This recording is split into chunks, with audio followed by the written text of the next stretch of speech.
Hi everyone, welcome back to the History in 20 podcast. Hope you're all okay. Been a while since the last one, I know, but I've been pretty busy starting a new job and stuff. So yeah, anyway, let's get on with it. So this one is another American history one, and we are looking at the American Civil War, also known as the US Civil War, from 1861 to 65.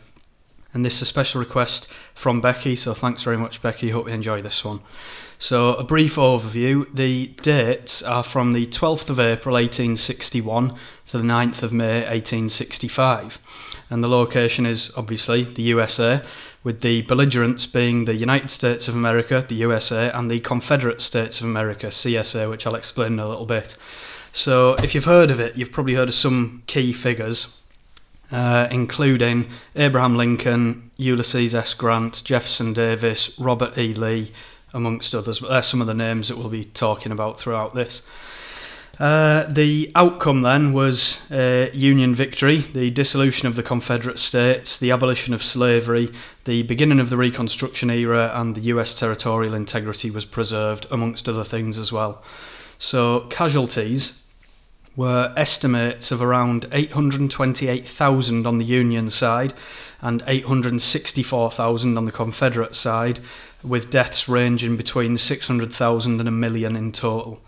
So, quick little introduction. It was basically the most important thing to note is the North versus South argument in the USA. So, the US was divided economically, socially, politically, North versus South. So federal versus state government, slave state versus free state, and urban versus rural.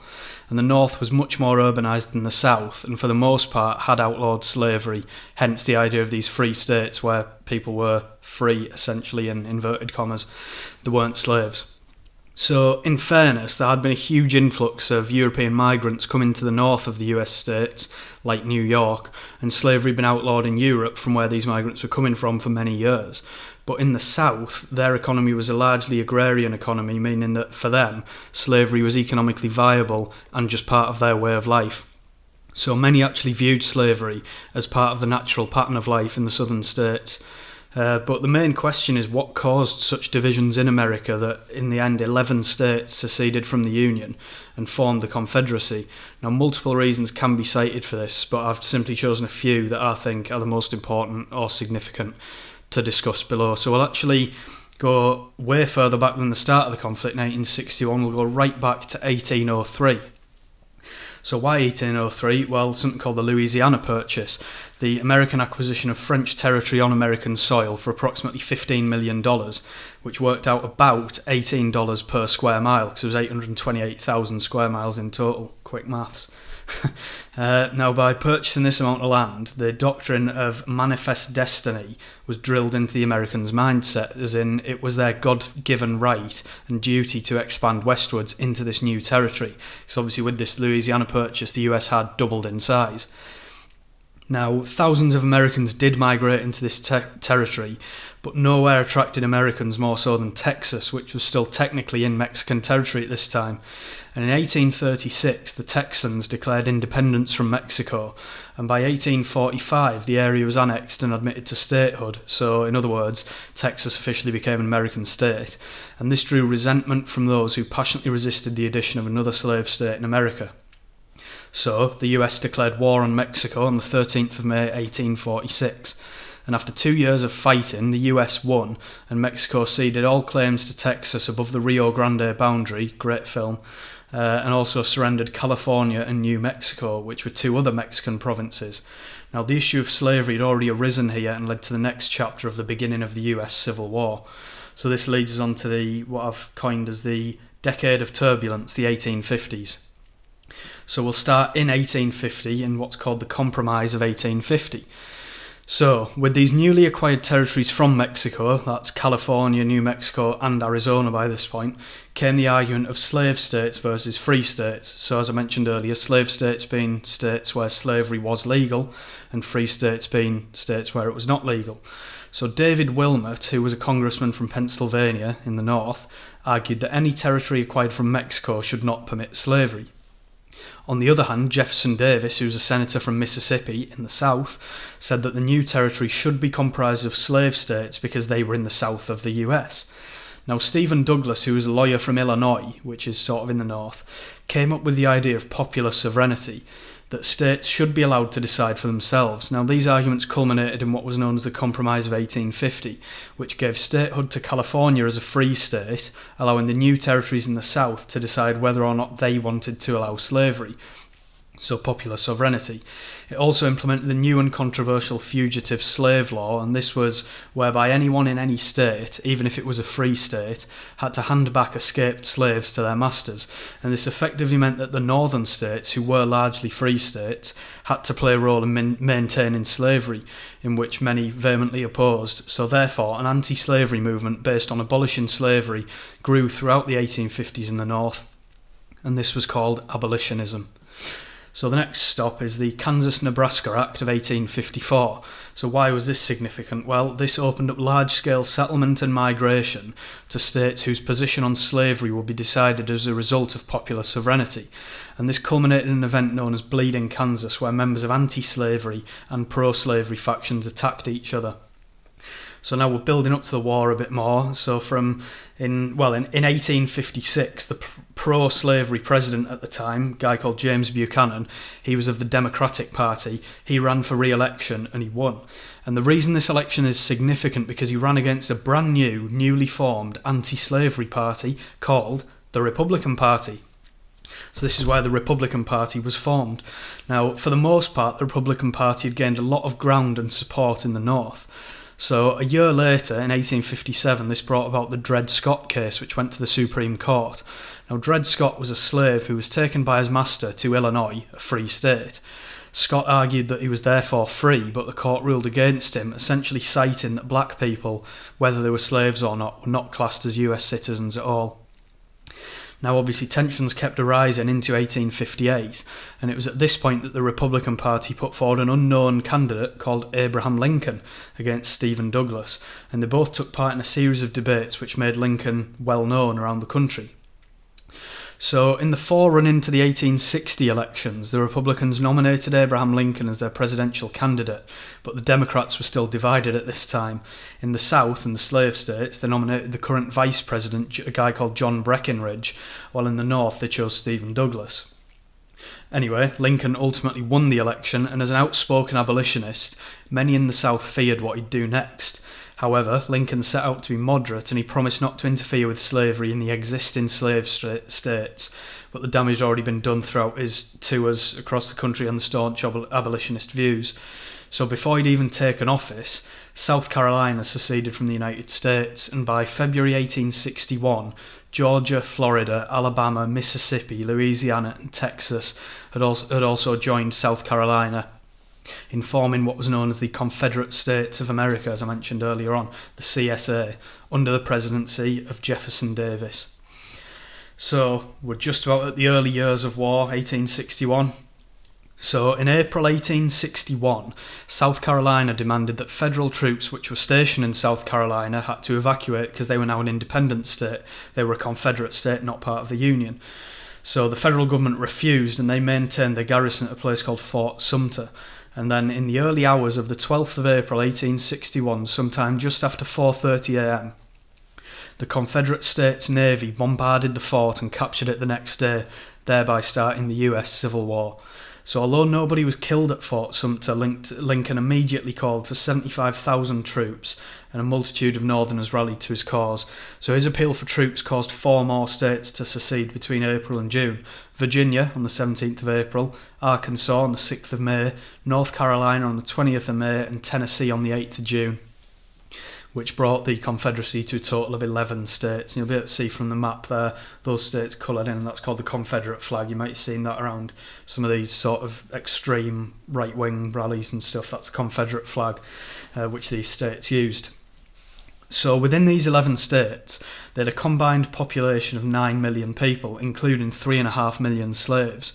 And the Union, on the other hand, at this point consisted of 22 states, with a population of about 22 million people, about 500,000 whom were slaves, because not all states in the Union were free states, just the majority of them were. So in addition to the North-South divide, there were also 4 border states, and these border states were the states who, although they remained in the Union, thousands of men within them fought within the Confederacy, and these states were, as you can guess, on the border of the Union and the Confederacy, and they were Maryland, Delaware, Kentucky, and Missouri. So in some cases, brothers in the same family fought on opposite sides, including Senator Crittenden of Kentucky. Now, one of his sons rose to be a general in the Union Army, while the other rose to be a general in the Confederate Army. However, both the Union and the Confederacy actually had more in common than initially appeared. They both referred to the Declaration of Independence, which was the document 4th of July 1776, to justify their causes. For the Union, they referred to the "all men are created equal" section, interpreting this as nobody should be subjected to slavery. On the other hand, the Confederacy referred to the section claiming the right to abolish or alter unjust government. In their view, the government intervening in their now independent states, trying to abolish slavery, their way of life, was reason enough for them to refer to this. So the first fielded battle of the US Civil War was called the First Battle of Bull Run, sometimes referred to as First Manassas in the South, and this was on the 21st of July 1861. 35,000 Confederate soldiers under the command of Thomas Stonewall Jackson forced a much larger number of Union forces to retreat back towards Washington, D.C. Now, the realisation dawned upon the Union that any hope of a quick conflict was soon gone to ground, and it even led Lincoln to call for 500,000 more troops. Even the Confederate states called for more, as they also realised the war would not be over anytime soon. So, perhaps the most violent year of the US Civil War was 1862. So in the spring, George B. McClellan, who was the supreme commander of the Union Army, led his Army of the Potomac up the peninsula between the York River and the James River and captured Yorktown, which was in Virginia, on the 4th of May. So less than 2 months later, the combined force of Stonewall Jackson and Robert E. Lee successfully drove back McClellan's forces in the 7 Days battles, which was from the 25th of June to the 1st of July, 7 days, obviously, and McClellan called for more troops. Then in the summer of 1862, General Robert E. Lee moved his Confederate forces northwards and split his men, sending Stonewall Jackson to meet Union forces near Manassas again. So on the 29th of August, Union troops led by John Pope met with Jackson's forces in the Second Battle of Bull Run, 2nd Manassas, and then the following day, Lee, with the other half of his Confederate forces, hit the Union Army on their left flank and once again succeeded in driving the Union forces back to Washington, D.C. So this marks the point when Lee began a series of invasions into the Union states. But by the 14th of September, McClellan had successfully reorganised his army and struck at Lee's forces in Maryland, one of the border states, and at this time it was the Union's turn to drive the Confederate forces back to a defensive position at Antietam. Now, this ultimately led to the bloodiest day of fighting of the whole Civil War, the Battle of Antietam, and this is where the Army of the Potomac hit Lee's forces, which were reinforced by Jackson's, in a huge pitched battle, and there are estimates of 12,410 casualties from the 69,000 Union troops and 13,724 casualties from the 52,000 Confederate troops. However, at the cost of over 12,000 lives, the Union victory at Antietam proved decisive because it halted the Confederate advance into Maryland, and it also forced Lee to retreat into Virginia. Now, McClellan was relieved of his duties after this, in Lincoln's mind, because he failed to pursue his advantage, and he was replaced by a guy called Ambrose E. Burnside. So Burnside then led an assault on Lee's troops near Fredericksburg on the 13th of December, but this ended in heavy casualties as well and a Union victory, and he was soon replaced by Joseph, Fighting Joe, Hooker, and both armies then settled into winter quarters on opposite sides of the Rappahannock River. So we'll fast forward to 1863, and the Emancipation Proclamation. So Lincoln had used this Union victory at Antietam to issue a preliminary Emancipation Proclamation, which freed all enslaved people in the rebellious states after the 1st of January, New Year's Day, 1863. Now, Lincoln justified this decision as a wartime measure, but didn't go so far as to free the enslaved people in the border states loyal to the Union. So, the Emancipation Proclamation deprived the Confederacy of the bulk of its labour forces and pitted international public opinion against them and in favour of the Union. In fact, around 186,000 black Civil War soldiers joined the Union Army by the time the war ended in 1865. So on the 1st of May 1863, plans for a Union offensive were spoiled by a surprise attack by the bulk of Lee's forces, whereupon Hooker pulled his men back to Chancellorsville. The Confederates gained a costly victory in the Battle of Chancellorsville, and they suffered round about 13,000 casualties, which was about 22% of their soldiers, while the Union lost 17,000 men, around 15% of their troops. Lee then launched another invasion of the North the following month, which culminated in the Confederates attacking the forces commanded by General George Meade on the 1st of July near Gettysburg in southern Pennsylvania. So in the Battle of Gettysburg, the Confederates were unable to push through the Union defence and suffered casualties of close to 60% of their forces. However, once again the Union failed to capitalise on this opportunity to counterattack, and Lee's remaining forces were able to escape into Virginia, ending the last Confederate invasion of the North. So the Union forces under Ulysses S. Grant, who you might have heard of him because he later went on to become a president of the US, they took Vicksburg, which was in Mississippi, in the siege of Vicksburg, obviously, in a victory that would prove to be the turning point of the war in the Western Theatre. However, a Confederate victory at Chickamauga Creek in Georgia, let me know if I pronounced that wrong, just south of Chattanooga in Tennessee in September 1863, caused Lincoln to expand Grant's command, and he led a reinforced Federal army, including 2 corps from the Army of the Potomac, to victory in the Battle of Chattanooga in late November. So, Battle of Gettysburg, that meant the Gettysburg Address. So on the 19th of November 1863, Lincoln delivered the famous Gettysburg Address, which you might have heard of it because it opened with the line 77 years ago, which was of course in reference to the Declaration of Independence in 1776. And Lincoln once again referred to the principle that the US was a nation conceived in liberty and dedicated to the proposition that all men are created equal, adding that the Civil War was a test that would determine whether such a nation could endure. It was a particularly moving speech and motivated those who supported him. So we're eventually moving on to the end of the war now, coming into 1864. So it finally seems as if Lee had met his match in Grant. Now the Battle of the Wilderness and the Battle of Spotsylvania Courthouse, in May 1864 were both bloody conflicts but very indecisive. And the Battle of Cold Harbor in Richmond, just off Virginia, in June 1864 brought the Union one of its worst defeats. So in a single hour, 6,000 Union soldiers were killed.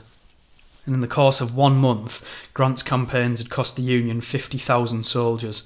So by September, General Sherman had captured the Georgian state capital of Atlanta, which foreshadowed the end of the succession of Georgia and created another partition in the Confederacy. Obviously, Mississippi had been parted, now Georgia was as well, so it was slowly splitting up. Lincoln was re-elected in November, defeating the Democratic candidate George McClellan. So at the turn of the year in 1865, it was a Union victory in all but name. So Columbia and Charleston in South Carolina fell to Sherman's men by mid-February, and Jefferson Davis belatedly handed over the supreme command to General Lee. Lee's forces made one final attempt to attack and captured the Federal-controlled Fort Stedman on the 25th of March. An immediate counterattack reversed the victory, and on the night of the 2nd to the 3rd of April, Lee's forces evacuated Richmond. Grant pursued the Confederates along the Appomattox River, finally exhausting their possibilities for escape. So Grant accepted Lee's surrender at Appomattox Courthouse in Virginia on the 9th of April 1865. However, the Union victory was soon put on a downer when Abraham Lincoln was assassinated by a Confederate sympathiser called John Wilkes Booth in Ford's Theatre in Washington, D.C. on the 14th of April 1865. Now, after Lee's surrender, secession was no longer an option in American politics. So on the 4th of May, all of the remaining Confederate forces in Alabama and Mississippi had also surrendered. On the 9th of May 1865, the new president, who was Abraham Lincoln's vice president, a guy called Andrew Johnson, he officially declared an end to the US Civil War. So what happened after? This was known as the Reconstruction period, and this is sort of from 1865 to 77. I won't go on too long about this because I'm conscious of the time, but might get a brief idea anyway. So approximately 620,000 soldiers and up to 1 million citizens had lost their lives in the US Civil War, and it is, to date, the bloodiest conflict ever fought on American soil. However, the main question posing problems for the US government was how to recover from 4 years of civil war, and this ushered in what is known as the Reconstruction era, essentially the rebuilding of the South as much of it had been destroyed. Farms and plantations had been burnt down, and many people had also been using Confederate money, which is now rendered worthless. So Lincoln had planned to be lenient on the South and make it easy for them to rejoin the Union, adding that if 10% of the voters in an ex-Confederate state supported the Union, then that state could be readmitted to the Union. Obviously this meant that slavery had to be made illegal as part of their constitution.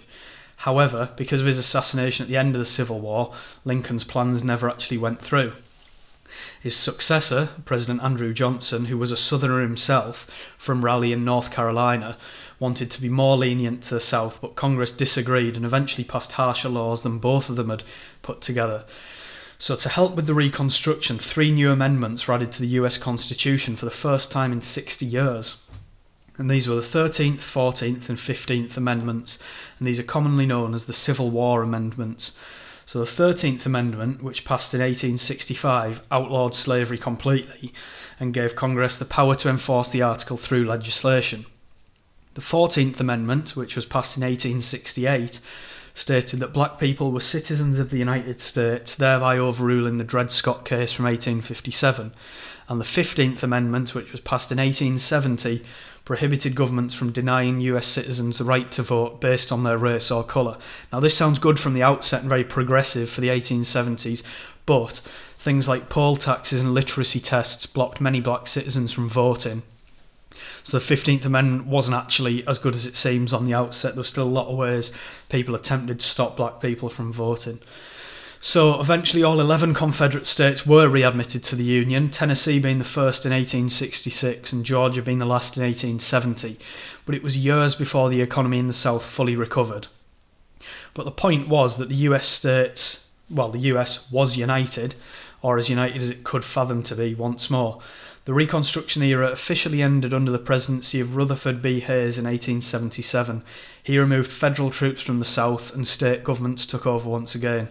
Unfortunately, this meant that the majority of the changes to equal rights were immediately reversed, and why we still had the civil rights movement pushing right up until the 1960s. So that's why it wasn't all sort of sorted then, but that's a whole different topic in itself. So, in conclusion, the US Civil War was one of the most significant events in US history. From the abolition of slavery to the, inverted commas, right for, sorry about that, phone going, black citizens to vote in the space of 7 years is an incredible achievement to behold, given the circumstances and attitudes at the time. Now, the late author, Shelby Foote, said in his book, The Civil War, A Narrative, he said, "The Civil War defined the US as what we are, and it opened us to being what we became, good and bad things. It was the crossroads of our being, and it was a hell of a crossroads." And I think that's the best way to sum it up there. So I hope you enjoyed that one. It's not something I normally do, American history.